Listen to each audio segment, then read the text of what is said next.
সাহরি করার কিছুক্ষণ আগে যখন গার্লফ্রেন্ড বয়ফ্রেন্ড ফোনে কথা বলে তখন পুরুং পুরুং পুরুং পুরুং। হ্যালো জান, কি করো? এই তো জান, আম্মুকে হেল্প করলাম খাওয়া গরম করতে। কি কি খাবা? ভাত খাবো, ডাল খাবো আর একটু লেবু আর মুরগির মাংস। কি যে মজা! মজা না? খাও তাহলে। আচ্ছা জান, আম্মু ডাকতেছে, সাহরি করে আসি। যাও, লাভ ইউ। সাহরি করার কিছুক্ষণ পর যখন আবার ফোনে কথা বলে তখন পুরুং পুরুং পুরুং পুরুং।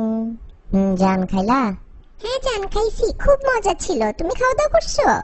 হ্যাঁ খাইছি, নামাজ পড়লাম। তুমি পড়ছো নামাজ? হ্যাঁ জান পড়ছি। ঠিক আছে, কি করবা তাইলে? সকালে ক্লাস আছে না তোমার?